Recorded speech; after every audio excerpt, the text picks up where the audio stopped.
ایک اور سنا دوں اسی خوشی میں, کل وہ شاید تجھے چھوڑ دے, ہاں کل وہ میری بھی آنگن میں تھی جس پہ تجھ کو غرور آج ہے. سمجھ میں آ رہا ہے؟ جس پہ تو آج غرور کر رہا ہے نا, کل وہ کہاں تھی؟ آخر میں بتاؤں گا کیا تھی, آپ پریشان نہ ہو کہ پتہ نہیں کون سی چیز چلی گئی.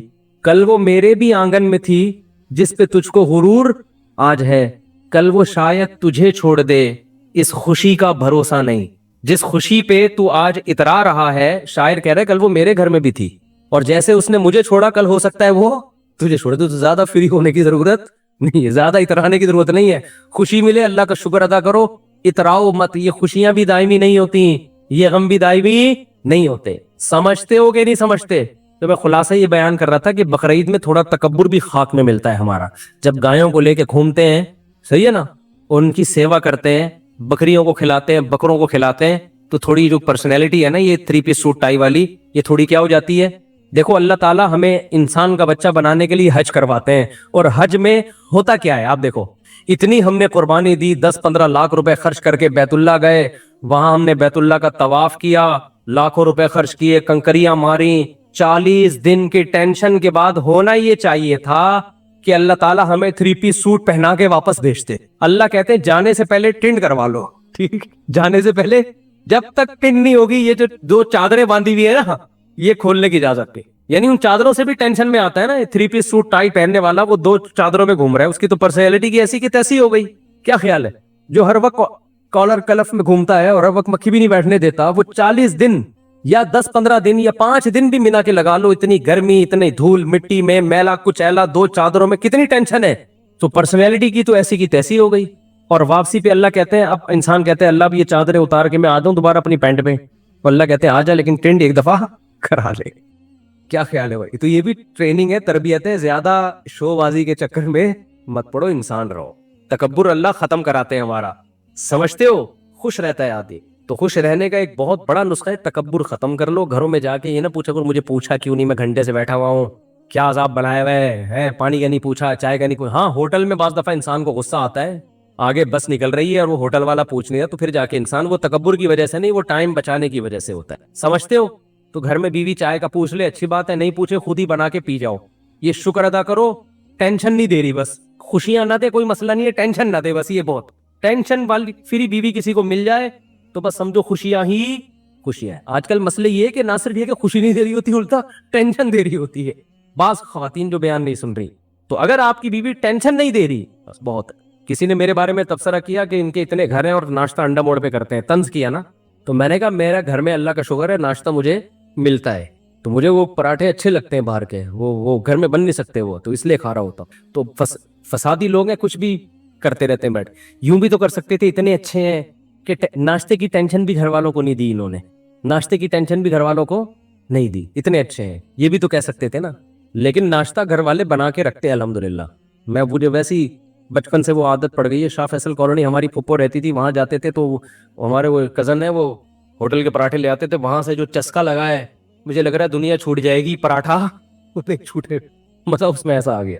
خیر, تو کیا بات کر رہا تھا, قربانی کے مسائل بیان کر رہا تھا میں کہ اس میں تواضع بھی ہے, عاجزی بھی پیدا ہوتی ہے, صحیح ہے نا. تو یہ 7 حصے کر دیا کرو, کلیجی ملا دیا کرو اس میں. اور کچھ مسائل ہیں قصائی کے. قصائی لوگ ایک بہت بڑی بددیانتی یہ کرتے ہیں کہ 4 رگیں کاٹنے کے بعد اندر بھی چھرا مارتے ہیں اس کے جانور کو جلدی ٹھنڈا کرنے کے لیے. یہ عمل خلاف سنت ہے.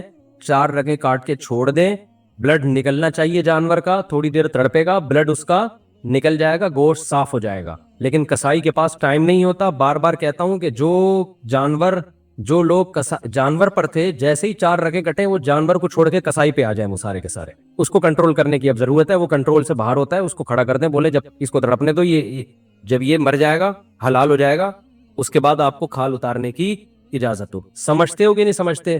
ایک اہم مسئلہ یہ بھی ہے کہ جانور جب ذبح ہو رہا ہوتا ہے, کٹ رہا ہوتا ہے, تو لوگ اس کو ایک انٹرٹینمنٹ کا سما بنایا ہوا ہوتا ہے. یہ بالکل غلط ہے. چیخو پکار, شور شرابہ, یہ عبادت کا عمل ہے, عبادت کے طریقے پر ہونا چاہیے. دعا پڑھنی چاہیے, انی وجہت وجہی للذی فطر السماوات والارض. نہیں یاد ہے تو دیکھ کے پڑھ لیں. دعا کے بغیر بھی قربانی ہو جاتی ہے, لیکن عبادت کا موقع ہے, ذکر اذکار ہونا چاہیے, تکبیر ہونی چاہیے. لیکن یہ جو شور شرابہ, ہلہ گلا, یہ بالکل شریعت کے خلاف ہے. بچوں کو کنٹرول کرنا چاہیے. ٹھیک ہے, اس سے پہلے وہ گھما رہے تھے جانور, انجوائے کر رہے تھے, اچھی بات ہے, لیکن جب ذبح ہونے کا ٹائم ہے اس وقت یہ شور شرابہ, سیٹیاں, اچھل کود, یہ بالکل عبادت کے مزاج کے خلاف ہے. سمجھتے ہو گے نہیں سمجھتے؟ اور قصائی لوگ بہت دفعہ دیکھا ہے تکبیر نہیں پڑھتے جانور ذبح کرتے ہوئے. دیکھو جانور خود ذبح کیا کرو, خود ذبح کیا کرو جانور. تکبیر کے علماء کہتے ہیں جانور ذبح, اگر نیک آدمی جانور ذبح کرے گا اس کے بھی گوشت میں روحانیت آتی ہے, اس کے بھی اثرات آتے ہیں, تو خود ذبح کرو یا کسی نیک آدمی سے ذبح کروا لو. قصائی لوگ بہت سے اچھے بھی ہیں لیکن بہت سے ان میں پان گٹکے والے بھی ہوتے ہیں, اللہ کا نام ہی نہیں لے رہے ہوتے ہیں, نماز نہیں پڑھتے کبھی, تو اللہ کا نام نہیں لیتے. تو وہاں پر آپ زور زور سے تکبیر پڑھو. قصائی کو بھی بولے بھائی تو گٹکا پھینک دے تھوڑی دیر کے لیے, منہ سے تکبیر نکال. جان کر اگر کوئی اللہ اکبر پڑھنا چھوڑ دے تو جانور کیا ہو جائے گا؟ حرام ہو جائے گا. سمجھتے ہو؟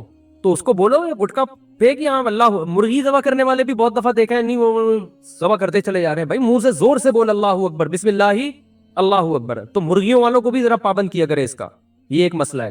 ایک اہم مسئلہ یہ ہے کہ قصائی لوگ جانور ذبح کرنے کے بعد, حصے لگانے کے بعد پٹ کا گوشت نکال کے کیا کر دیتے ہیں الگ, اور اتنا گوشت وافر مقدار میں ہوتا ہے کہ لوگوں کو پتہ ہی نہیں چل رہا ہوتا کہ قصائی نے 6 مہینے کے لیے اپنی دکان میں بیچنے کے لیے گوشت اسٹاک کر لیا ہے. تو قصائی کو اس حرکت سے منع کریں, اسے بولیں یہ حصوں والا جانور ہے, سب کے حصے ہوں گے, آپ کو پیسے چاہیے زیادہ پیسے لے لو ہم سے. کھانا چاہیے کوئی بات نہیں, کلیجی پکے گی, جہاں سب کھائیں گے آپ بھی کھا لینا, گوشت کھا لینا ہمارے یہاں. یہ طریقہ غیر اخلاقی ہے. سمجھتے ہو کہ نہیں سمجھتے؟ یہ جو گوشت اتنا نکال کے الگ کر رہے ہوتے ہیں, ان سے بولو پیسے زیادہ لے لو, یہ گوشت نہیں لو. اور کوئی مسئلہ کسی کے ذہن میں قربانی سے متعلق جلدی سے پوچھیں. ہے بھائی کیا؟ ہاں رات میں قربانی کر سکتے ہیں مگر مکروہ ہے, بہتر نہیں ہے دن میں قربانی, کیونکہ قربانی شاعر اسلام میں سے ہے اور اسلامی شاعر دن کی روشنی میں ہوتے ہیں. اسلام میں تہوار رات کو نہیں منائے جاتے, رات کو تہوار غیر مسلم مناتے ہیں. کرسمس رات کو شروع ہوتی ہے, اسلامی تہوار کب ہوتے ہیں؟ دن میں. اسی سے پتہ چلتا ہے کہ اسلام میں عید میلاد النبی نہیں ہے, کیونکہ وہ رات کو منائی جاتی ہے, بتیاں لگائی جاتی ہیں, جبکہ اسلام کی ساری عیدیں کب ہیں؟ دن کی روشنی میں ہوتی ہے. سمجھتا نہیں ہے نا بات کو, جب نہیں پڑے گا رات کو تو کیسے سمجھے گا بات کو؟ کلیجی بھی حصے میں آتی ہے, 7 حصوں کی کلیجی کر دیں, تھوڑی سی بچا لیں آخر میں گوشت میں تقسیم کرنے کے لیے, اور 7 کلیجیوں میں تھوڑا تھوڑا گوشت ڈال دیں تاکہ کلیجی بھی کمی بیشی ہو تو وہ گوشت کے مقابلے میں ہو جائے. ارشاد مرحومین کا, کئی مرحومین کا بھی ایک حصہ لے سکتے ہیں. نبی نے پوری امت کی طرف سے ایک حصہ کیا تو ایک مرحوم کی طرف سے بھی کر سکتے ہیں. اب علماء کا اس میں اختلاف ہے کہ آپ نے اگر ایک حصے میں سارے مرحومین کی نیت کر لی تو وہ گوشت, وہ ثواب ڈیوائیڈ ہوگا یا نہیں ہوگا؟ بعض کہتے ہیں ڈیوائیڈ نہیں ہوگا بلکہ سب کو پورا پورا ثواب ملے گا. وہ اس کی مثال آگ کی دیتے ہیں کہ ایک آگ ہے, آپ جتنے بھی اس سے چراغ روشن کرو اس آگ میں کمی نہیں ہوتی. لیکن بعض علماء اس کے قائل ہیں اور یہ بھی مضبوط قول ہے کہ وہ ڈیوائیڈ ہو جائے گا. سمجھتے ہو؟ وہ کیا ہو جائے گا؟ ڈیوائیڈ ہو جائے گا. 2 کی طرف سے کی تو آدھا ایک کو پہنچے گا, آدھا دوسرے کو, تو دونوں قول ہے. سمجھتا نہیں ہے نا بات؟ تو بہتر ہے کہ والدین میں سے ہر ایک کے لیے الگ, کسی کے والدین مرحوم ہے تو ایک پورا حصہ دونوں کی طرف سے ڈال لیں. ارشاد کچھ کہہ رہے تھے آپ, پوچھ لے, پھر سارا دن فون بجتا رہتا ہے, پوچھتے رہتے. پائے کا کیا؟ ابھی بتا رہا ہوں پائے کا کیا, پائے پکانے کا طریقہ بتاتا ہوں جی. ہاں بعض غیر مسلم قصائی بن کے گھوم رہے ہوتے ہیں تو اس کا بھی خیال کریں, مسلمان ہونا چاہیے. ہندو کا ذبیحہ حلال نہیں ہے, اسی طرح مشرک کا ذبیحہ بھی حلال نہیں ہے. کوئی اپنے آپ کو مسلمان کہتا ہے لیکن ختم نبوت کا منکر ہے, یا رسول اللہ صلی اللہ علیہ وسلم کو صاف لفظوں میں حاضر ناظر مشکل کشا کہتا ہے بغیر کسی تعویل کے, تو چاہے دیوبندی ہو, چاہے اہل حدیث ہو, چاہے بریلوی ہو, وہ تو مشرک ہے نا. نبی کو علی الاطلاق مختار کل مانتا ہے کہ اللہ نے سارے اختیارات نبی کو بھی دے دیے ہیں, تو یہ تو شرک ہے کھلا ہوا. تو کوئی بھی مشرک چاہے دیوبندی ہو, چاہے اہل حدیث ہو, چاہے بریلوی ہو, اس کا ذبیحہ حلال نہیں ہے. یہ امام مالک کا قول ہے, امام احمد بن حنبل اور امام شافعی کا, کہ ایک گھر میں ایک قربانی کافی ہے, پورے گھر والوں کی طرف سے ہو جاتی ہے. اور ان کی دلیل بعض اسلاف کے اقوال ہیں, بعض تابعین ہیں ان کے اقوال ہیں. امام ابو حنیفہ کا موقف یہ ہے کہ جو بھی صاحب نصاب ہے اس پر الگ سے قربانی واجب ہے, ایک قربانی سب کی طرف سے کافی نہیں ہے. اور امام ابو حنیفہ کے قول کو ہم 2 وجہ سے فالو کرتے ہیں. ایک تو یہ کہ ہم امام حنیفہ کو بر صغیر میں ان کے فقہ کو فالو کیا جاتا ہے, ایک وجہ تو یہ. دوسرا, امام حنیفہ کا موقف اس بارے میں دلیل کے لحاظ سے بھی بہت مضبوط ہے. وہ اس لیے مضبوط ہے کہ حدیث میں آتا ہے من وجد سعۃ لان یضحی فلم یضحی فلا یقربن مصلانا, کہ جس کے پاس گنجائش تھی قربانی کی اور اس نے نہیں کی قربانی, وہ ہماری عیدگاہ کے قریب بھی مت آئے. تو اس میں نبی نے مرد اور عورت کا فرق نہیں کیا, شوہر بیوی کا نہیں کیا, باپ بیٹے کا نہیں کیا, جس کے پاس بھی استطاعت ہے. سمجھتے ہو؟ نمبر 2, دوسری حدیث, دوسری بات کہ اسلام میں کوئی بھی عبادت ایسی نہیں ہے جو ایک کرے تو دوسری کی طرف سے کافی ہو جائے. وہ تو قربانی بھی ایک عبادت ہے. تو اس میں یہ کیسے ہو سکتا ہے کہ ایک کرے تو دوسرے کی طرف سے کافی ہو جائے؟ عبادت تو ہر ایک پر الگ واجب ہوتی ہے نا. زکوٰۃ میاں بیوی دونوں کے پاس سونا ہے تو دونوں پہ الگ الگ زکوٰۃ ہے. تو قربانی بھی ایک مالی عبادت ہے. حج بھی دونوں پر الگ الگ ہے. حج بدل میں تو ایک وصیت کرتا ہے کہ میری طرف سے پیسہ بھی دے رہا ہوتا ہے, تو وہ تو اس کا نائب بن کے الگ سے اس کی طرف سے حج کر رہا ہوتا ہے. تو وہ بھی ایک حج دو آدمیوں کی طرف سے کافی نہیں ہوتا. تو قیاس کے لحاظ سے بھی امام حنیفہ کا موقف بہت مضبوط ہے, اور حدیث کے لحاظ سے بھی امام حنیفہ کا موقف بہت مضبوط ہے, اور اس لحاظ سے بھی مضبوط ہے کہ جب دلائل میں تعارض ہوتا ہے تو اصول یہ ہے کہ عبادت میں احتیاط کے پہلو کو ترجیح دی جاتی ہے, کیونکہ عبادت کس کا حق ہے؟ اللہ کا. تو احتیاط کا تقاضا بھی یہ ہے کہ اگر بیوی مالدار ہے تو اس پہ الگ سے قربانی واجب ہو, شوہر مالدار ہے تو اس پر الگ سے واجب. اور صحابہ کے دور میں اگر ایسی روایت ہمیں ملتی ہے نا کہ ایک نے سب کی طرف سے کی, تو اس کی وجہ یہ کہ اس دور میں عام طور پر گھر کا سربراہ ہی مالدار ہوا کرتا تھا, باقی تو سارے اس کے ماتحت ہوتے تھے. یہ رواج نہیں تھا کہ بیگم صاحبہ الگ کما رہی ہیں, میاں صاحب الگ ارننگ ہے اس کی, بیٹا الگ کما رہا ہے, یہ اس دور میں ہوا نہیں کرتا تھا عام طور پہ. تو اس لیے گھر کا سربراہ ہی کرتا تھا. آج کل بیٹے کی ارننگ بعض دفعہ باپ سے زیادہ ہوتی ہے, بیوی کے پاس سونا شوہر سے زیادہ ہوتا ہے, یہ بہت دفعہ ہو رہا ہے, تو وہ زیادہ مالدار ہے. تو اس لیے جو ہماری نظر میں راجح قول ہے, لیکن اختلافی مسئلہ ہے, عرب علماء کہتے ہیں ایک خاندان کی طرف سے ایک کافی ہے, لیکن ہماری نظر میں ایک تو بر صغیر میں فقہ حنفی کو فالو کیا جاتا ہے. ایک ملک میں اگر کسی فقہ کو فالو کیا جا رہا ہے تو آپ 1.5 انچ کی الگ سے مسجد کیوں بنا رہے ہو؟ یہ بھی تو غلط ہے نا, اس سے بھی تو اختلاف پیدا ہوتا ہے. تو جب سے اسلام آیا ہے بر صغیر میں فقہ حنفی ہی کی شکل میں آیا ہے, تو فقہ حنفی کو فالو کیا جاتا رہا ہے. تو اس لیے بھی کہ دلائل کے لحاظ سے بھی امام ابو حنیفہ کی بات بہت زیادہ مضبوط ہے. تیسرا اس لیے بھی کہ عبادت میں جب دونوں قول ملتے ہیں تو احتیاط کا تقاضا یہ ہے کہ اس قول پر عمل کیا جائے جس میں احتیاط زیادہ ہو. سمجھتے ہو؟ اور چلو بھائی کوئی مسئلہ, پائے کی تقسیم کیسے ہو؟ ہاں گوشت کا حصہ ہو تقسیم. البتہ ایک ہی گائے اگر ایک گھر میں ہے نا, ایک گھر میں پوری گائے ہے, ایک ہی فریج میں ہے, وہ تو تقسیم ہو ہی نہیں رہی نا بھائی. 7 بندے تھے, اٹھا کے ایک فریزر میں ڈال دیا پورا بچڑا, تو وہ پھر نکال کے سب کھاتے رہے, وہاں تو تقسیم کا عمل ہو ہی نہیں رہا ہے. جہاں تقسیم کا عمل ہوگا تو 7 حصوں میں ڈیوائیڈ کرنا پڑے گا, ہر حصے میں کلیجی ملا دے تاکہ سود کے مسائل سے اجتناب ہو, جس پر میں تفصیل سے بات کر چکا ہوں. اور جی سیری ضائع ہو جاتی ہے, نہیں ہونی چاہیے. اچھا ایک جی نہیں, ہاتھ رکھنے سے نہیں ہوگا. کسائی کے کونی پہ ہاتھ رکھ لیا تو کسائی ذبح ہو سکتا ہے, اس سے جانور ذبح نہیں ہو سکتا. چھری پہ ہاتھ رکھ کے چلائیں. ہاں, کسائی کو بولے تیرے پاس ٹائم نہیں ہے تو پھر آیا کیوں, ادھر بیٹھ آرام سے. میں نے بتایا نا گائے کو کنٹرول کرنا اتنا مشکل نہیں, کسائی کو کنٹرول کرنا زیادہ مشکل ہے. 2 کسائی کو کنٹرول کرنے کے لیے الگ سے بلائیں, ٹھیک ہے نا. تو اچھا ایک اور اہم بات تھی ابھی بھی, ہاں بہت اہم ترین بات کھوپڑی میں آئی ہے. دیکھو نبی صلی اللہ علیہ وسلم نے فرمایا ایمان کا سب سے لاسٹ اور آخری درجہ ہے اماطۃ الاذی عن الطریق, راستے سے اذا کو ہٹانا. یعنی اذا کہتے ہیں تکلیف دہ چیز کو بھی اور گندگی کو بھی. عربی میں اذا کسے کہتے ہیں؟ کانٹا, گٹر کا ڈھکن کھلا ہوا, یہ تکلیف دہ ہے نا, کوئی گرے گا, پتھر پڑا ہوا ہے راستے میں, گاڑی غلط پارک ہوئی ہوئی ہے, یہ تکلیف دہ چیز ہے. اور اذا کا مطلب گوبر پڑا ہوا ہے, کوئی گند پڑا ہوا ہے, یہ بھی اذا میں داخل ہے عربی میں, ٹھیک ہے. تو آپ صلی اللہ علیہ وسلم نے فرمایا کوئی شخص گزر رہا ہے اور راستے میں اسے کوئی تکلیف والی چیز یا گندگی والی چیز نظر آئی جس سے لوگوں کو کراہت ہوتی ہے, وہ اسے راستے سے نہیں ہٹاتا, تو حدیث میں ہے کہ یہ ایمان کے آخری درجے پہ بھی بولو نہیں, یعنی اتنی آخری درجے کی نیکی بھی کم بخت نہیں کر رہا, تو یہ مومن کہلانے کا مستحق نہیں ہے. سمجھ رہے ہو؟ آپ سوچو کہ جو تکلیف دہ چیز کو نہیں ہٹا رہا وہ مومن نہیں ہے, تو جو تکلیف دہ چیز پھینک رہا ہے وہ مومن کیسے ہو گیا؟ نہیں آ رہی بات. قربانی کرنے والے تکلیف دہ چیز نہیں بلکہ تکلیف دہ چیزیں روڈوں پہ پھینکتے ہیں. گوبر پڑا ہو نا, اس سے کم تکلیف ہوتی ہے, پوری اوجڑیاں, سریاں, آلائشیں, ادھر جانور ذبح کیا, ان کو اس سے کوئی غرض ہی نہیں ہے کہ یہ کیا گندگی محلے میں پھیلا رہے ہیں وہ. تو جب آپ کا جانور ذبح کریں گے, اس کی آلائشیں, اس کا گند اور اس کی تمام تکلیف دہ چیز کو اٹھانا بھی آپ کی ذمہ داری ہے. جیسے قربانی نہ کرنے پر وعیدیں ہیں صاحب نصاب کے لیے, مالدار آدمی قربانی نہیں کرتا اس پہ وعیدیں ہیں, ایسے ہی اس گندگی کو نہ اٹھانے پر بھی کیا ہے؟ وعیدیں, اور اس سے زیادہ شدید وعیدیں ہیں. ایک کانٹا پڑا ہے وہ نہیں اٹھا رہے آپ, اور جو اٹھا نہیں رہا بلکہ الٹا کیا کر رہا ہے؟ پھینک رہا ہے. تو قربانی جو لوگ کرتے ہیں وہ آلائشیں یہ نہیں کہ اٹھاتے نہیں ہیں بلکہ آلائشیں باقاعدہ پھینکتے ہیں, اور مذہب کے نام پہ پھینکا جا رہا ہے. جس مذہب میں صفائی کو آدھا اسلام قرار دیا گیا ہے, اس مذہب میں تہوار کے نام پہ، قربانی کے نام پہ آلائشوں کو پھینکنا، اس کا کوئی تصور ہو سکتا ہے؟ کیا ہو گیا بھائی؟ تو یہ بہت بڑا جرم ہے، اس سے آپ کا ثواب ضائع ہو سکتا ہے قربانی کا. تو اس لیے جب بھی جانور ذبح کریں اس کے خون کو ٹھکانے لگانے کا انتظام کریں. خون اگر روڈ پہ پڑا ہوا ہے، مٹی اس کے اوپر لا کے ڈالیں، چونا اس کے اوپر لا کے ڈالیں تاکہ اس سے بدبو کیا ہو جائے، ختم. بلکہ پہلے انتظام کرے بھائی کوئی گیتی ہو جس میں وہ خون جو ہے مٹی سمیت اٹھا کے کسی ٹوکرے میں ڈال دیں تاکہ خون پھیلے ہی نہیں، یا کوئی گڑھا کھودے جس میں خون جائے. گٹروں میں خون بہانے میں گٹر بند ہونے کا خطرہ ہوتا ہے، اور ویسے بھی اچھا نہیں لگتا قربانی کا جانور اس کا خون ڈائریکٹ گٹر میں پھینکا جا رہا ہے. تو اس کو ٹھکانے لگانے کا انتظام کس کے ذمے ہے؟